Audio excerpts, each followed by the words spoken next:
So imagine you have just endless funding, like absolute blank check. Oh, the dream, right? Yeah, exactly. The absolute dream. You've got a crystal clear market opportunity, a huge groundswell of initial support. And, at the helm, you have this incredibly charismatic, visionary leader, Right. someone who just seems to have an almost superhuman amount of energy.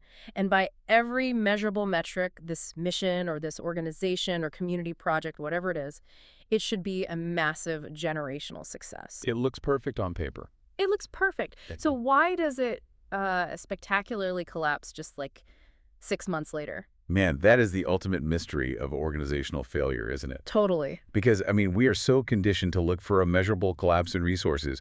We want to find the tangible thing that broke. Right, like let's look at the budget. Exactly. It's really comforting to point to a spreadsheet or some market analysis and just say, there. That's where it all went wrong. The math just didn't add up. Yeah, because it's clean, it gives us this false sense of control over the situation.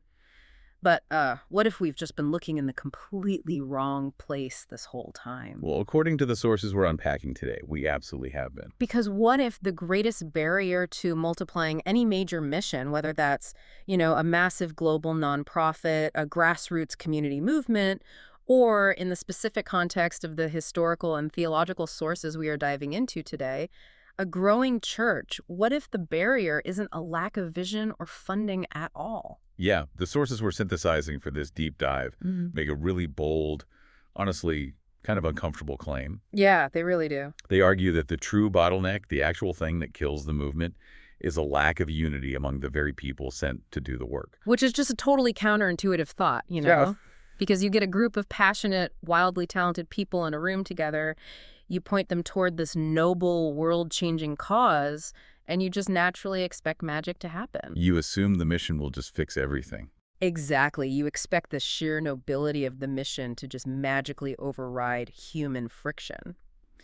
But today's deep dive is exploring a really profound theological and practical blueprint for team-based ministry and leadership. And it is so rich. It really is. And I promise you, to the person listening right now, it is going to completely reframe how you view efficiency, how you handle conflict, and what true leadership actually demands of you. Because what stands out immediately in this material, and I found this fascinating, is that it absolutely does not treat team dynamics as just some secondary administrative concern. Right. It's not just HR paperwork. Exactly. It's not like, oh, let's do a team building retreat. It treats true collaboration as this grueling, beautiful, and absolutely essential spiritual discipline. Wow. Yeah. It essentially argues that a team's ability to handle interpersonal conflict and deep cross-cultural differences, that is the central animating force. That's what determines whether a mission just starts with an impressive bang or whether it actually survives the long haul. And that is our exact mission for you on this deep dive.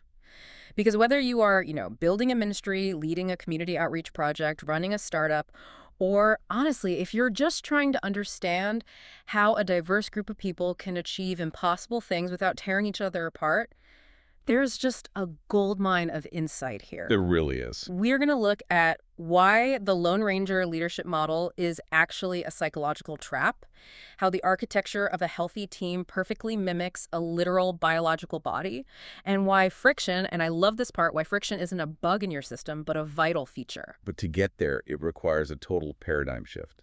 A massive one. Okay, so where do we start? Well, we have to start by completely dismantling the most common, universally celebrated starting point for almost any growing movement. Ah, right. The charismatic solo visionary. Yes. The lone hero, the person who, sees a burning need in the world, steps up and just decides to carry the entire operation on their own shoulders. The quintessential founder. Exactly. The material we're looking at refers to this as the quiet myth of the indispensable individual. And what really strikes me about this is how innocently this trap is set. Nobody sets out to be a megalomaniac. No, they absolutely don't. And that's what makes it so dangerous. The psychology of this trap is deeply, deeply rooted in genuine passion and obedience. Right. Let's actually trace how this typically unfolds, right? Because a person receives a calling, or they simply look around and see a glaring unmet need in their community. Well, like, say, organizing a local food bank or planting a new congregation. Exactly. So they step forward. And at first, the work feels entirely manageable. It might even feel exhilarating. Oh, for sure. It's just a few informal meetings, Yeah. a few late nights sitting at the kitchen table sketching out plans, maybe a few extra phone calls on the weekend. You're running on pure adrenaline and purpose at that point, and you know every single detail because, well, you built every detail. Precisely. But then the vision actually works. It grows. The momentum starts building. The community responds. The needs multiply exponentially. Which is what you wanted. Right. But suddenly, almost without warning, the operational and emotional load becomes vastly heavier than one single human nervous system was ever designed to carry. Okay, I have to play devil's advocate here for a second. Go for it. Because my natural instinct, and honestly, probably the instinct of a lot of highly driven people listening to us right now, is to push back pretty hard on this. I hear this pushback all the time. Right, because if you have a crystal clear vision of what needs to be done, and you know exactly how to execute it, isn't it just undeniably faster to do it yourself? I mean, if I bring in a committee, I have to explain my vision, wait for them to debate it, compromise on the details, and probably watch them do it half as well as I could. Why would I sacrifice that kind of efficiency? And that is the exact tension this blueprint is addressing. It fundamentally rejects efficiency as the ultimate goal of a mission. Wait, really? It rejects efficiency? Completely. And we have to unpack why that is. Yeah. If we are looking at the mission of God or really any truly transformative community work, the scope is simply too large. It's too sacred and far too complex for one single personality to embody. Okay, that makes sense. When you prioritize sheer speed and solo execution, the text argues you are basically buying into an illusion. So you're saying the speed is real in the short term, but it's an illusion in the long term. Exactly. The sources call it speed without depth. A one-person show absolutely creates the illusion of massive momentum. Right, because things are happening fast. Yeah. The leader's sheer charismatic energy, their sheer force of will, it keeps the entire system alive and moving forward. But growth without shared leadership, without a distributed base of discernment and actual responsibility, it's nothing more than severe structural vulnerability disguised as success. Wow. Structural vulnerability disguised as success. Because think about it. Mm. When that lone leader inevitably gets tired, and they will, the entire system immediately weakens. When they experience a moral or physical failure, the whole mission collapses because there is literally no load-bearing infrastructure beneath them. I was trying to picture this as I was going through our notes for this, and I keep coming back to the analogy of a funnel. Oh, I like that. Yeah, like a lone, indispensable leader is basically just a human bottleneck. It doesn't matter how wide the top of the funnel is, right? Right. You could have hundreds of passionate volunteers pouring in, thousands of dollars in funding arriving, brilliant ideas being generated every hour. But the flow of that entire organization is forcefully restricted to the diameter of that one person's capacity to process it. That is a phenomenal visualization. Because if you have to approve every flyer, every budget request, every volunteer schedule, you are actively choking the movement you created. You really are. And the bottleneck isn't just an operational issue. It becomes a profound spiritual and psychological issue, too. How so? Well, the material points out a much darker underbelly to this dynamic. Solo leadership, over time, breeds a deeply entrenched yet very subtle form of spiritual pride. Really? Because usually these people just look like they were working incredibly hard. They look like martyrs for the cause, not, arrogant. And that's exactly why it's so incredibly dangerous. It disguises itself as sacrificial faithfulness. Oh, wow. It's that creeping internal monologue that says, if I don't do this myself, it simply won't be done well. I think we've all felt that at some point. Oh, absolutely. It feels like taking extreme ownership. But beneath that exhausting martyr complex lies an arrogant assumption that you are the only person who can be trusted with excellence. Ouch, yeah. That you are the only one who truly hears from God or understands the mission. And over time, that subtle arrogance hardens into rigid, unyielding control. And control is the absolute enemy of multiplication. Because you cannot multiply a movement or a church or a community impact if every single decision in crisis must physically pass through one person's hands. Exactly. You just can't. What's fascinating to me is how the historical and biblical texts actively subvert this. Like if you were going to write a myth about a lone, untouchable hero, you'd probably write the story of Moses. Oh, for sure. Right. Here is a historical figure who literally confronts an empire and leads an entire nation out of captivity. If anyone had the mandate to be the ultimate, indispensable Lone Ranger, it is him. The ultimate founder. Yes. But the text highlights this incredibly mundane yet critical moment in the desert. Moses is sitting from morning until evening, surrounded by thousands of people personally judging every single civil and theological dispute for the Israelites. Talk about a bottleneck. He is the ultimate funnel, the ultimate bottleneck, and he is thoroughly exhausted. And this is where his father-in-law, Jethro, steps onto the scene. Right. Jethro observes this massive queue of people standing in the hot sun waiting for Moses, and he delivers a really blunt assessment. He tells Moses, the thing that you are doing is not good. You and the people with you will certainly wear yourselves out, for the thing is too heavy for you. You are not able to do it alone. It's such a modern critique for an ancient text. Like, hey man, you're burning out. But it wasn't just a lesson in time management, was it? Not at all. We have to look at the underlying mechanics of what Jethro was saying. This was a theological intervention. Okay, unpack that. Moses had assumed that because God had called him to lead, he had to perform every single function of leadership personally. Ah, I see. Jethro was explaining that shared leadership, identifying capable, trustworthy people and delegating real authority to them is actually a profound form of stewardship. So giving up control is stewardship. Exactly. Distributing responsibility doesn't diminish the purity of the mission. It is the absolute only way to save it. God's design was never for the weight of a nation to rest on a single human spine. And this pattern doesn't stop in the ancient historical texts either. It carries right through to the New Testament. I mean, you look at Jesus. Right. If anyone could have justifiably claimed to be the indispensable solo act, it would be him. But he doesn't send his disciples out one by one as these solitary, wandering heroes. He explicitly sends them out two by two. He insists on community. And you see this violently reinforced in the life of the Apostle Paul, who is, arguably the most prolific church planter in history. Yeah, he's a powerhouse. But modern Western culture would love to paint Paul as this solitary, rugged genius wandering the Roman Empire with nothing but a scroll and a vision. Right, the lone wolf missionary. But the historical record completely shatters that image. Yeah, because he's never alone. He is always embedded in this dense web of relationships. Always. The sources explicitly list his co-laborers to make this exact point. I mean, Barnabas was the one who initially vouched for Paul and introduced him to the community when literally everyone else was terrified of him. Because he used to persecute them. Exactly. And Silas traveled the dusty roads with him and endured literal imprisonment alongside him. Timothy carried his delicate messages and acted as his proxy. Priscilla and Aquila provided advanced theological instruction and strategic housing. Luke, the physician, was a constant stabilizing companion. So he had an entire squad. He did. Paul deeply understood that the mission of the gospel was far too vast, too multifaceted for one apostle's skill set. He aggressively empowered others, entrusted them with massive responsibilities, and lived in a state of high dependency on his network. High dependency, I love that, because the gospel is too rich for isolated genius. Yes, beautifully good.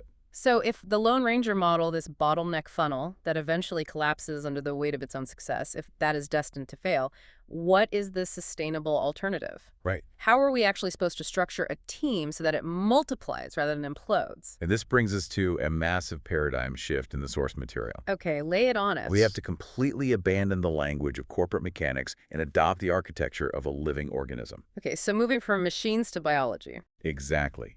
This is where we need to dive deeply into the Apostle Paul's famous metaphor found in the biblical book of 1 Corinthians chapter 12. Ah, yes, the body. Right. Paul is writing to a deeply fractured, highly competitive community, and he doesn't tell them to organize like a Roman legion or a merchant guild.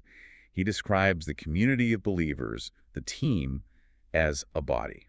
And the material we are reviewing insists that this is not just some poetic, decorative metaphor to make people feel warm and fuzzy, right? No, not at all. It is intensely doctrinal. It is the literal functional blueprint for how human beings are supposed to operate together. And to understand why this matters, we have to look at the biological implications of organic life. Think about how a human body actually works. Okay. It is not a random pile of disconnected, independent parts that just happen to be in the same room.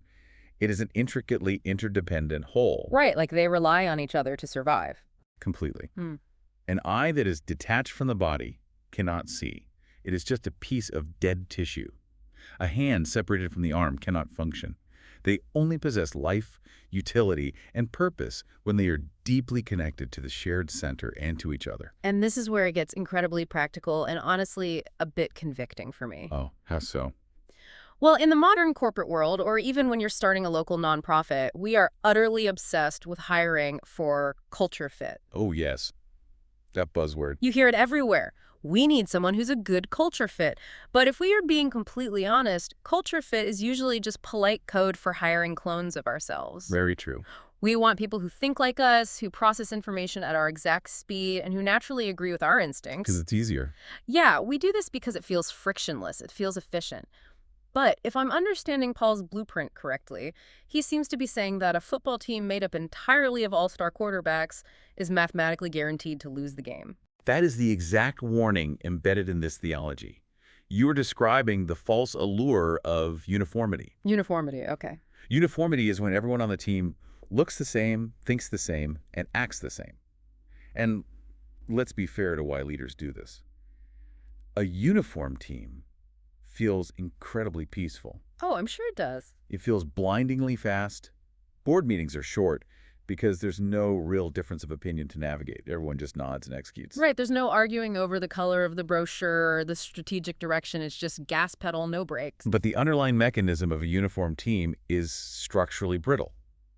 Because they all share the exact same strengths, they inevitably share the exact same massive blind spots. Oh, wow. I hadn't thought of that. Yeah. If the team's one dominant style of problem solving is stretched too far, or if they encounter a culturally complex issue that requires a different perspective, the whole system shatters because it lacks elasticity. Because everyone only knows how to throw the football, nobody knows how to block. Exactly. Paul's argument is that true diversity isn't a threat to the team's unity. Diversity is actually the fundamental requirement for unity. Yes. Diversity is part of unity's actual design. Paul uses the profound, undeniable logic of anatomy to explain this. The eye cannot look at the hand and say, I don't need you. The head cannot dismiss the feet. Right, you'd look ridiculous. You cannot have a body composed entirely of an eye. Where would the hearing be? So let's translate that into like a Tuesday afternoon meeting at a growing organization. Right. The visionary founder who naturally moves at 100 miles an hour, who is always living 5 years in the future, doesn't just need to tolerate the meticulous, slow-moving administrative person. They actually need them for survival. Yes. Absolutely. Yeah. The visionary needs the administrator to anchor the vision in reality so it doesn't just float away into chaos. Right. And the bold, charismatic public speaker who can rally a crowd desperately needs the quiet, relational caregiver who actually notices the individual person crying in the back row. Wow. If a leader tries to engineer a team into total sameness, they aren't just making a poor management choice. They are actively resisting the design of the mission. Which raises a really deep question for me about why we are built this way. Like, why wouldn't God just make us all perfectly well-rounded, capable of doing everything ourselves? And that is the genius of the design. The sources point out that God intentionally distributes these wildly different strengths and weaknesses across the community. Intentionally. Yes, he intentionally leaves weakness in the body. He deliberately refuses to make any one person perfectly self-sufficient. Why? The mechanism is designed to force humility. It is a safeguard designed to prevent spiritual pride from hardening into the culture of the team. We are forced to depend on one another, which means dependence becomes our greatest collective strength rather than a liability. There is a phrase in the text that completely stopped me in my tracks when I read it. The quiet glory of the unseen members. I love that phrase. Right. Paul explicitly states that the parts of the body that seem to be weaker or hidden are actually indispensable. They are vital. We have to really contrast that with how modern Western culture operates. Oh, it's night and day. It is. Our culture almost exclusively honors the strong, the visible, and the loud. The person standing on the stage holding the microphone gets all the credit, the followers, and the book deals. The algorithms reward visibility. But this biblical blueprint violently subverts that value system. It really does. It insists that the person who quietly arrives 2 hours early to set up the chairs, the person who prays faithfully in the background without telling anyone, the introverted accountant who manages the spreadsheet so the entire mission doesn't collapse into financial ruin. They are not just helpful volunteers, they're indispensable organs of the living body. If a healthy culture is going to survive, it must actively honor that hidden, unseen labor just as much, if not more, than the public-facing leadership. And that requires a massive, massive shift in how a leader distributes honor and recognition. Because if the lungs stop working, the mouth can't speak. Oh, that's good. Lungs stop, mouth can't speak. Okay, so this is all beautiful in theory. In theory, yes. It paints a gorgeous picture of an interdependent, loving organism. But let's bring this crash landing into reality. Let's do it. When you take all these incredibly diverse, highly opinionated parts, the eye, the hand, the foot, the hypervisionary, the cautious administrator, the extreme introvert, and the loud extrovert, and you lock them in a room together under the high pressure of a growing mission, they are going to clash. Oh, inevitably. Friction isn't just possible, it is biologically inevitable. Which brings us to the crucible of conflict. And this is perhaps the most crucial transition in the entire deep dive. We really have to address the deeply ingrained, completely false expectation that exists in so many spiritual, nonprofit, or mission-driven communities. What expectation is that? There is this pervasive, toxic assumption that true spiritual maturity means constant, unbroken harmony. Yes. Oh my gosh, yes. There is this unspoken rule that if we are truly doing good work, if we are truly filled with the right spirit, disagreements simply won't happen. Exactly. We should all just be holding hands, singing songs, and effortlessly agreeing on the budget. And if someone raises their voice or challenges an idea, we assume the whole project is unholy or failing. And that illusion of constant harmony is exactly what causes so many teams to implode. Because they can't handle real life. Right. The material shatters that illusion by pointing right back to the historical narrative, specifically the events recorded in Acts chapter 15. Okay, set this up for us. This is a staggering case study. We are talking about Paul and Barnabas. These are two legendary co-laborers, the foundational pillars of the early missionary movement.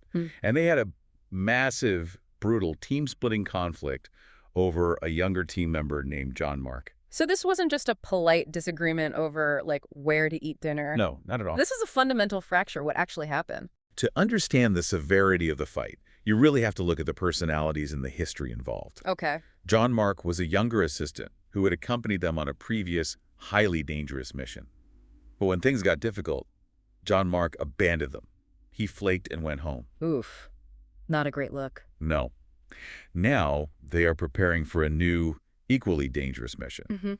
Barnabas, whose very name means son of encouragement, looks at John Mark and says, let's give him a second chance. He's young, he needs grace. Which makes sense for his personality. Totally. But Paul, who is laser-focused on the efficiency and survival of the mission, looks at John Mark and says, absolutely not. The stakes are too high to risk our lives on a guy who abandons his post when it gets tough. Exactly. Yeah. You have a direct collision between Barnabas's deep pastoral value of grace and Paul's intense prophetic value of truth and mission integrity. Wow.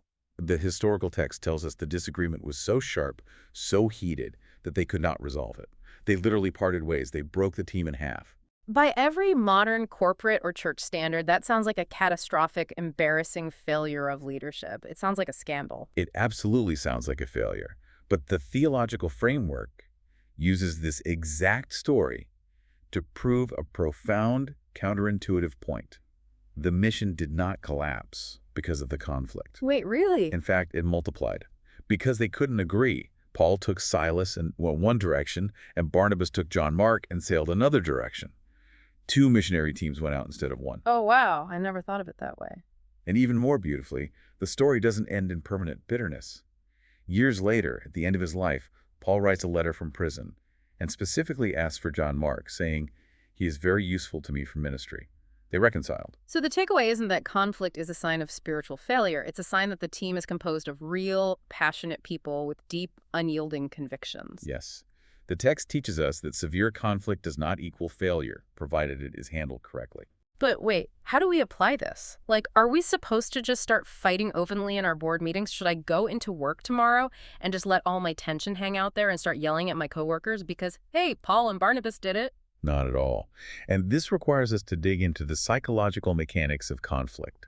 The expert analysis of this framework requires us to rigorously separate 2 completely different types of friction. Okay, what are they? Destructive conflict versus formative conflict. Okay, that's a crucial distinction. Break down the mechanics of destructive conflict first. What is actually happening under the hood when a team is fighting destructively? Destructive conflict is entirely rooted in identity, ego protection, and the primal need to win. Okay. It happens when a team member secretly ties their personal worth to being right or to being the one in control. In that environment, a disagreement over a strategy or a budget doesn't feel like a professional debate. It feels like a violent personal attack. Because if you disagree with my idea, you are rejecting me. Precisely. So the individual defends themselves aggressively, they manipulate, they withhold information, or they attack the other person's character instead of trying to discern the truth of the issue. The goal is survival of the ego. Wow. And formative conflict. Formative conflict, on the other hand, is rooted entirely in a shared purpose. The foundational understanding is that we both desperately want this mission to succeed. Right, we're on the same team. Therefore, the goal of the argument isn't to defeat your teammate. The goal is to stress test the idea, clarify the complex issue, restore the working relationship, and move the mission forward. That makes total sense for the people who are naturally vocal. But what about the people listening who absolutely despise conflict? Peacemakers. Yeah, the peacemakers, the people who will do anything to avoid a hard conversation. The source material spends a lot of time warning about the massive hidden danger of something called silent resentment. Yes, and it argues forcefully that silent resentment is frequently far more dangerous and destructive than an open, shouting disagreement. Really, more dangerous than yelling. Absolutely. The problem is that silence is almost always mistaken for peace. A leader looks at a quiet room and thinks, great, everyone is on board. Yeah. But it's actually paralysis. It's Yeah. fear. I was trying to find a way to explain this, and it makes me think of finding black mold in a house. Okay, walk me through that. So an open, loud argument is like someone throwing a baseball through your living room window. Right. It's obvious, it's noisy, there's glass everywhere, it's highly disruptive, but you know exactly what the problem is. You can sweep up the glass, board up the window, and fix it. Yes. Silent resentment is entirely different. It's like a slow water leak happening behind the drywall in your basement. You can't see it. The wall looks perfectly fine on the surface, but over months and years, it is slowly, silently rotting the structural integrity of the entire house and generating black mold that is making everyone breathing the air violently sick. That is a brilliant analogy, and it perfectly captures the psychological reality the text is describing. It's terrifying, honestly. It is. Because when deep concerns, frustrations, or disagreements are left unspoken because people are afraid of conflict, those issues do not simply evaporate. They go underground. And when they go underground, they mutate. They turn into a completely different beast. Exactly. Suddenly, a delayed email response from a colleague is no longer just them being busy. It is interpreted as a deliberate, passive-aggressive slight. Oh, I've been there. A simple, helpful suggestion about a project is suddenly read as a hostile challenge to authority. People stop relating to each other through honest, face-to-face communication, and they start relating entirely through subtext, gossip, and deep suspicion. It's the classic corporate per-my-last email culture where everyone is smiling in the meeting but actively undermining each other in the parking lot. Yes. Which is why the framework argues that naming the tension early is actually an act of profound love, not an act of aggression. That is the core takeaway. Telling the truth, having the courage to bring the unspoken tension into the light before it has the chance to harden into bitterness is how you actively protect the living body. It's like doing surgery. It hurts, but it heals. Formative conflict acts as a refining fire. It is the diagnostic test. It tests whether the team truly worships the mission or whether they are just worshiping their own comfort and their own egos. That's a hard pill to swallow. It is. But a team that can navigate a heated conflict well becomes exponentially stronger. Why? Because trust deepens immensely when you realize you can passionately disagree with someone, speak with total honesty, and survive the encounter without being rejected or fired. Okay, so if regular conflict between diverse people operating in the same culture is a refining fire, the text takes us to the absolute next level. It does. What happens when those diverse parts of the body come from completely different cultural, ethnic, or national backgrounds? Oh, man. Because this is where the refining fire turns into an absolute high-pressure powder keg. We are entering the cross-cultural stress test. And this is arguably one of the most fascinating and deeply relevant sections of the source material for our modern, globalized world. I couldn't agree more. Because a cross-cultural environment ruthlessly exposes what a team truly believes about their own habits versus universal objective truths. Yeah, if anyone listening has ever traveled abroad for work or tried to collaborate with an international NGO and you've tried to just read the room in a foreign culture, you know exactly how exhausting and disorienting this is. It's exhausting. You sit down at the table, and it's like you're trying to play a high-stakes game of chess, but half the board thinks we're playing checkers. Right. The literal rules of engagement, the definitions of respect, they are totally different. And the material lists these very specific, profound, differing assumptions that will absolutely detonate a team if they aren't carefully navigated. Right. We have to dive into the sociology of this. The text points out that different cultures do not merely speak different vocabularies. They carry entirely different, deeply ingrained assumptions about the nature of reality itself. Give us an example. Let's take the concept of time, for example. This is a huge one. Monochronic versus polychronic cultures. Exactly. In one culture, often highly industrialized, Western culture's time is viewed as a rigid, finite commodity. It is something you spend, save, or waste. Like money. Right, exactly like money. Therefore, strict punctuality is the ultimate sign of professional respect and efficiency. If a meeting starts at 9:00 a.m., arriving at 9:05 a.m. is a moral failure. You've disrespected me. Yes. But another culture, perhaps more agrarian or highly relational communities, views time as completely fluid. The priority is never the clock. The priority is the relationship and the human conversation happening in the present moment. Which completely flips the script on what's considered rude. Entirely. Leaving a conversation with an elder simply because the clock struck 9:00 would be seen as deeply offensive and cold. Or let's look at the concept of directness. The text mentions how in some cultures, like, say, an American corporate boardroom or a German engineering firm speaking very directly, bluntly, and getting straight to the bottom line is viewed as a sign of honesty. Right. Don't waste my time. Exactly. You are respecting my time by not beating around the bush. Give it to me straight. But in another culture, perhaps a high-context culture in East Asia or the Middle East, that exact same blunt directness isn't seen as efficient. No, not at all. It is experienced as incredibly harsh, breathtakingly arrogant, and deeply disrespectful to the harmony of the group. The material also explores the friction between hierarchy versus consensus. Oh, this one destroys so many cross-border initiatives. It really does. In some communities, leadership is egalitarian. Decisions are expected to be made by an open, democratic consensus where everyone has an equal voice. Let's all vote on it. Right. But if you take that model into a culture with a clear, deeply embedded expectation of hierarchical authority and deep reverence for elders, asking the group for a democratic vote won't be seen as empowering. Really? How is it seen? It will actually be seen as weak, indecisive leadership. They will think, why is the leader asking us? Don't they know what to do? Wow. And the cultural difference that completely blew my mind in this section was how silence is interpreted. I had never thought about the actual mechanics of silence before. Yes, the interpretation of silence is a profound psychological tripwire. Okay, paint a picture for us. Picture a boardroom. An American leader presents a new, aggressive strategy to an international team. They finish the pitch, and the room goes completely silent. Crickets. Right. In the presenter's cultural framework, silence means we have no objections, we agree, let's move forward. But in the framework of the other team members. That exact same silence means something entirely different. It might mean deep, profound discomfort. It might mean passive resistance. Or it might simply mean that the team feels they need more time to carefully process the information. And they don't want to challenge the leader publicly. Exactly. It would be highly disrespectful to openly challenge the leader's idea in public, so they remain silent to save the leader's face. So the American leader leaves the room thinking they have total buy-in, and 3 months later, the project completely fails because nobody actually agreed with it. And the leader is furious. Thinking they were lied to. Right, but they weren't lied to, they just misread the silence.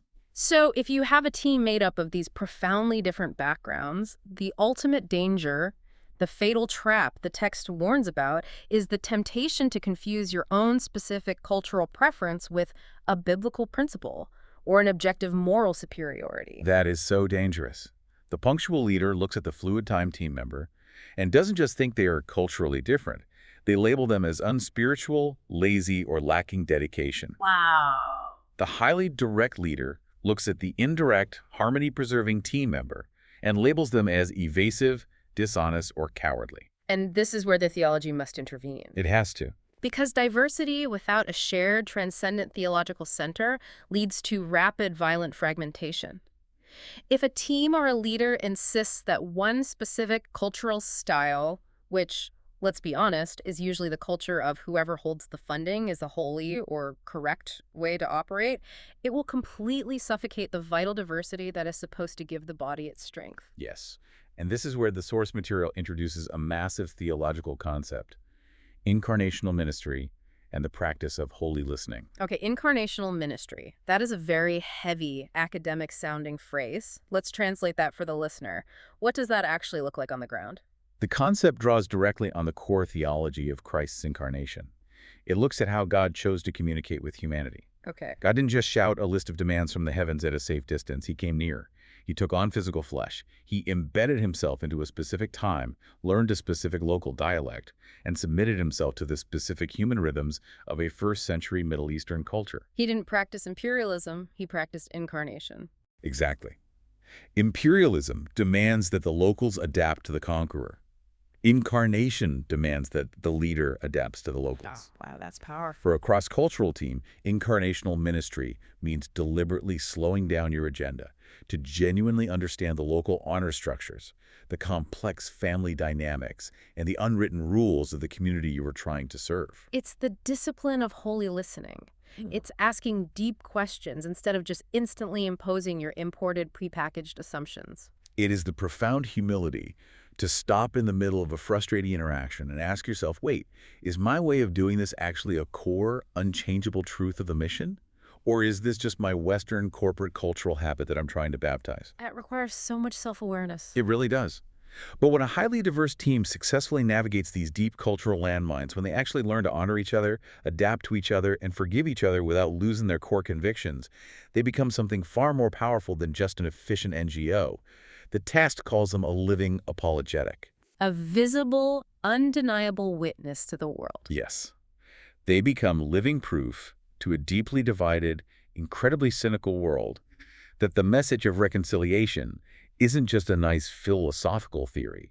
It is actually real. They embody it. They show that grace and shared purpose are tangibly stronger than ethnic, generational, or cultural divides. But here's the massive catch. There's always a catch. To hold that kind of highly diverse, conflict-prone, cross-cultural, beautiful mess of a body together, you cannot just use standard corporate management techniques. No, you can't. You can't just read a secular book on synergy and hope it works.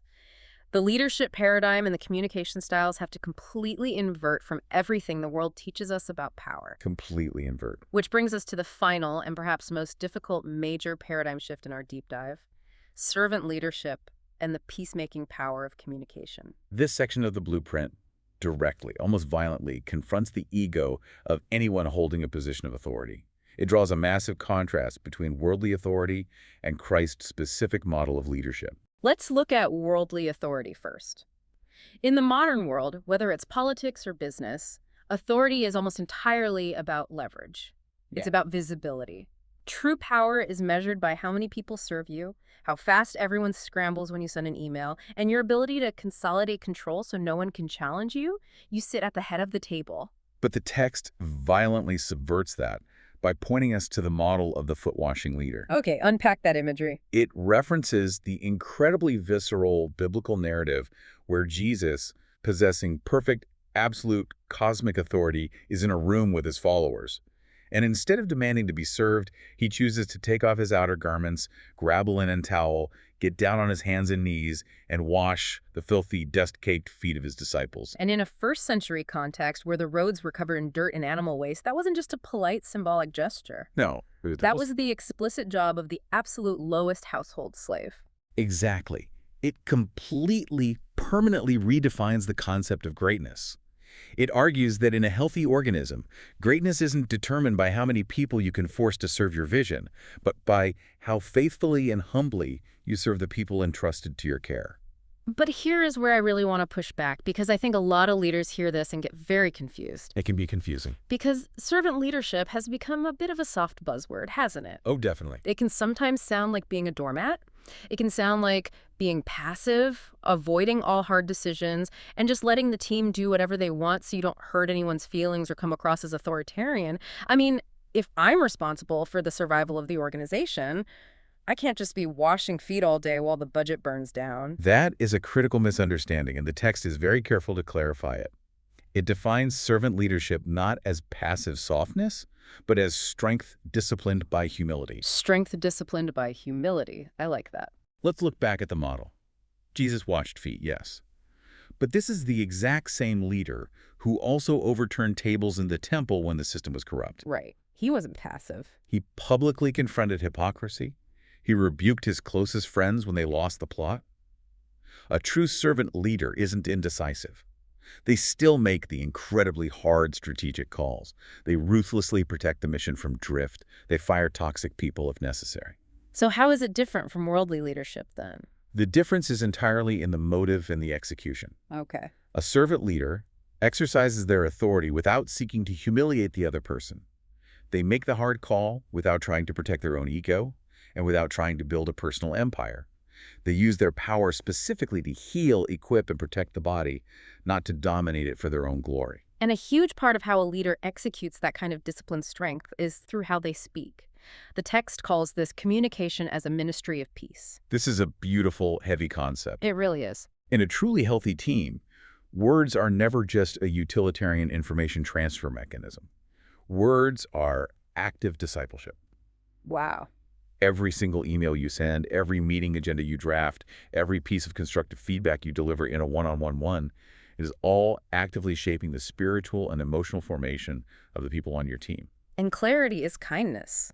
The material goes so far as to say that ambiguity, like setting vague expectations and hoping people just figure it out, is actually a form of moral negligence. It absolutely is. Think about the psychology of ambiguity. It's stressful. It's incredibly stressful. Yeah. If a leader leaves their expectations unspoken or relies on passive hints and then turns around and punishes a team member for failing to meet a standard they didn't even know existed, you are actively setting them up to fail. You're just breeding anxiety. Yes, Yeah. you are creating anxiety. That isn't gentle leadership. It is evasive, cowardly, and deeply unjust. Setting painfully clear expectations protects people from the heavy, exhausting burden of constantly having to guess what is required of them to be safe in their job. Okay, let's unpack this balance because it's the hardest tightrope to walk. The text says grace and truth have to operate together simultaneously in communication. They have to.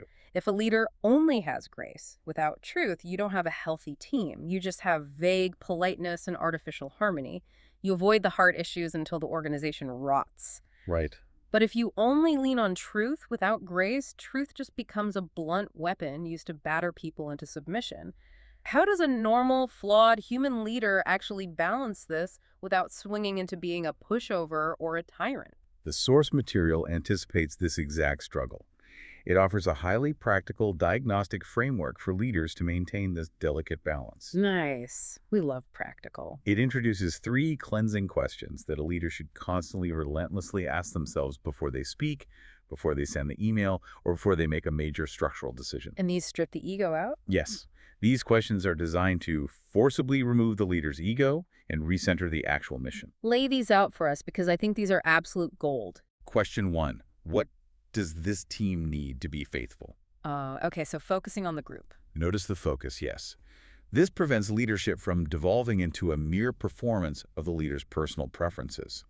It forces the leader to step back and look at the objective, structural, and spiritual needs of the group. So, like asking if they need more resources. Exactly. Does the team need more clarity on the vision?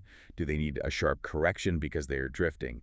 Do they need better operational systems so they stop burning out? It's about structural faithfulness. And question 2 moves from the group to the individual, right? Yes. Question 2. What does each person need to flourish? Flourish. That's a great word. This ensures that people are never treated merely as cogs in a machine or collateral damage for the mission. It forces the leader to recognize the complex humanity of the individual sitting right in front of them. Because everyone needs something different. Precisely. Does this specific person need pastoral encouragement right now? Do they need margin to rest because their family is in crisis? Yeah. Or do they need to be challenged with more responsibility because they are becoming complacent? And question 3, which is honestly the most piercing of all. Question 3. What decision best serves the mission, not my ego? Wow. Not my ego. That is an absolute gut punch to the pride of anyone who has ever built something. It's designed to be a gut punch. It forces the leader to ruthlessly examine their own hidden motives. It forces them to admit when they're holding on to control simply because it feels intoxicating to be the one in charge. Which is human nature. It is. But true servant leaders, the text argues, do not measure their ultimate success merely by the raw output of the project. They measure success by whether the people doing the work are being spiritually formed, maturing, and thriving in the process of doing the work. And the most practical daily application of this entire framework is shockingly simple. I love this part. The best teams pray before they plan. Yes, the sequence is vital. Why is the sequence so important? When a team plans everything out first, and then tacks a quick prayer onto the end of the meeting, they are fundamentally asking God to rubber stamp a human agenda they created entirely through their own self-reliance. Wow. Bless what we just decided to do. Exactly. But when they flip it, when they pray first, they are openly confessing their deep dependence. They are deliberately softening their natural defensiveness, acknowledging their shared weakness, and aligning their hearts with the mission before they tackle the logistical mechanics of the budget or the schedule. When communication is built on that kind of mutual submission, when a culture normalizes follow-through, and when leaders are actually willing to confess their own weaknesses to their team, the organization becomes incredibly, almost unnaturally resilient. They really become an unstoppable force. And not because they magically never disagree again. Right, they'll still fight. They still have fierce debates. But because their deep covenant to the mission and their covenant to honoring each other is far stronger than their individual need to be right. Exactly. The foot washing model protects the mission because it actively, continuously removes the leader's ego from the equation. It builds a body that breathes together, suffers together, and multiplies together. It's a beautiful vision. What an incredible, challenging journey through this material. We've moved from exposing the dangerous, exhausting myth of the lone, indispensable visionary. We've explored the organic, living architecture of the diverse body, realizing that the visionary eye and the administrative hand desperately need each other to survive. They really do. We walked through the intense, refining crucible of conflict and the massive sociological stress test of cross-cultural differences. And we landed on the radical, ego-destroying call to servant leadership and the peacemaking power of communication. The overarching, inescapable lesson here is that building a team isn't just some management strategy designed to get tasks done as efficiently as possible. It is a spiritual crucible. It is a highly pressurized environment, meticulously designed to chip away our individual pride, expose our cultural blind spots, and make everyone involved look a little more like the Christ they are trying to serve. It really reframes everything about how we view the friction in our daily work. So as we wrap up this deep dive, I want to leave you with a final provocative thought to mull over as you go back to your emails, your meetings, and your daily life. Yeah, think about this. I want you to picture the specific person on your team, in your organization, or even in your family who frustrates you the most. The person who works at a completely different pace, who communicates in a way that drives you crazy, who just seems to process reality in a way that constantly rubs you the wrong way. We all have someone coming to mind right now. We absolutely do. What if their completely different, incredibly frustrating perspective isn't an obstacle to your success? What if they are the exact, indispensable, life-saving gift that was placed in your life to cover your deepest, most dangerous blind spot? What if the greatest barrier to the mission isn't their frustrating behavior, but your absolute refusal to wash their feet?